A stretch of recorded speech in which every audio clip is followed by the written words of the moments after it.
Here is the best mid-game guide for Beestorm Simulator. I'll review major tips, tricks, and even a guide for progression at the end. Watch the entire video so you don't miss anything important. Your primary focus at the start of mid-game should be your B slots. Now that items are going to take much longer to get than early game, you need to focus on the upgrades you can actually afford. I say B slots, but in general improving your hive, like levels, composition, and mutations are all good ideas. What I like to do is when I'm boosting in a field, you have to keep track of your ability tokens at the top and make sure they're all maxed out. The most essential ones are Baby Love, Focus, Melody, Blue or Red boosts, Haste, and Bomb Power. Your other slots can be used for different gifted bees, event bees, or possibly even mythic bees. But hold on a second, I know you really want mythic bees, but you have to realize that on average, the chance of getting a single mythic bee is 1 in 25,000 royal jellies. That's the equivalent to 25 billion honey if you're buying the royal jelly. You can always hope to get lucky, but never go out of your way to just buy mythics. What I recommend is you put on until gifted and pull with that. It doesn't skip over mythics, so if you happen to get one, you're hitting 2 birds with 1 stone. Also, you can get free mythic eggs from multiple sources. I don't recommend wasting your time trying to kill Commando Chick 50 times or anything, unless you can AFK it with your friends. You can get a guaranteed mythic egg from completing Black Bear's questline and doing 100 Brown Bear quests. Those are both pretty achievable, but they will take a while. Leveling up your bees is also pretty important. This not only increases how well the bee performs, but some bees' abilities improve significantly with higher levels. But like I said in the last video, every 5 levels, the amount of bond needed increases exponentially. So try to stop giving treats to your bees every 5 levels until the next level is affordable. One of the best mid-game upgrades to work towards is the gifted basic bee. But please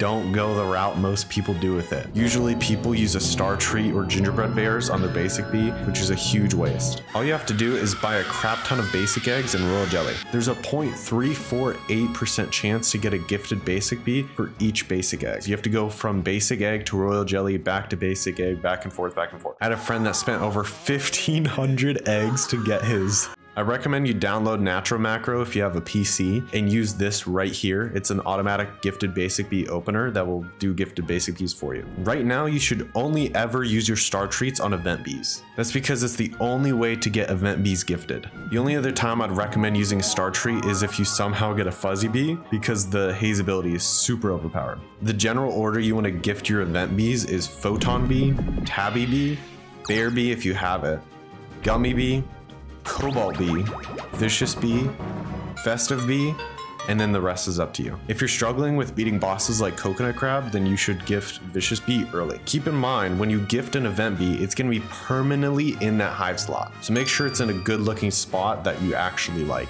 Amulets are another great upgrade to work on. The more different types of gifted bees you have, the better the star amulet you can get. These star amulets here can give you super good buffs, especially the container space. So try to buy these ASAP. You can look up the specific stats you can get from your star amulet, and if it seems worth it, you can re-roll for better stats. Moon amulet is another excellent upgrade. Every single moon amulet you roll will increase the amount of capacity it gives by I think like 25,000 every time, all the way up to 250,000 extra capacity. So once you get there, roll until you have decent stats. Just keep in mind that mid-game items are highly dependent on glitter, so always balance your moon charms between amulets and crafting glitter. Knowing how to boost is one of the biggest factors separating early game players from late game players. I'll make an in-depth guide on boosting later, but here's some tips. There's 3 field boosters around the map, and while you're either trying to complete quests or maybe you just want to make money, you should be using these constantly. You can use a glitter at the last minute of the boost to reset the timer and increase the boost. Also, if at some point you just aren't making enough pollen, you can use red or blue extract and jelly beans. If you're filling up too easily, you can use an enzyme and a tropical drink to increase your instant conversion. There's plenty of other buffs that you can use, but they're usually too rare or needed for other items later on. Learning to use the sticker stacker and the wind shrine is also pretty important. Learn to use those correctly. For the wind shrine, that usually means donating a purple potion, but only for very good boosts. So I'm personally against macro, but I can't deny its usefulness. I only recently started using macro and it saves me so much time. Learn to use macro correctly, and once again, I'll make a guide on this sometime in the future. Planters and nectar are super important to learn right now. I no joke started making 3 times the amount of honey once I learned how to use planters. You not only get multiple buffs from nectar, but the money and items that drop from planters are awesome. Also, use this image here for guaranteed caustic and swirled wax. You can use this about once a month for each planter. Swirled wax are super hard to get and needed for late game items, so start working on this as early as you can.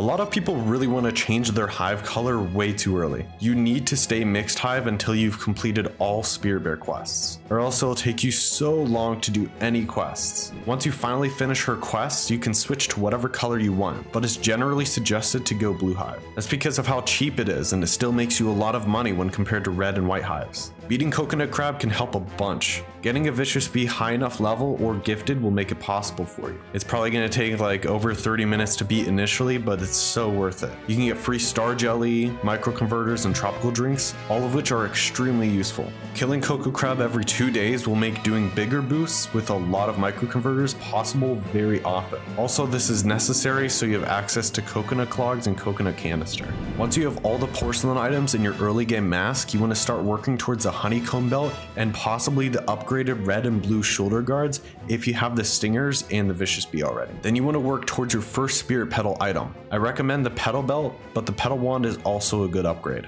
I understand Petal Belt is considerably more expensive, so you can get the Petal Wand now and Petal Belt later. Then you can start working towards Coconut Clogs. These are different items to buy since they require Coconut Crab items, so make sure you're constantly killing Coconut Crab as soon as possible. After that, you can either get your endgame mask or Coconut Canister. I think going for an endgame mask first is better, but it's up to you. Also, I'm sure you saw this coming, but you basically have to go Diamond Mask first. Some people may disagree and say Gummy Mask, but if we're being real, you make way more money with Diamond Mask. Also, you're just about to start making your blue hive, so the Diamond Mask is sort of a must go. After you have both of those, you really want to start working towards completing Spirit Bear quests and getting both your Petal Wand and Petal Belt. For the third Spirit Petal, some people really like Windy Bee, and I think it's pretty cool, but it's nothing insane for blue hive. Slowly work on getting Windy Bee. It isn't top priority whatsoever. Next, you really need to get SSA, which is Supreme Star Amulet, here. So your main focus should be getting star treats and gifting your event bees,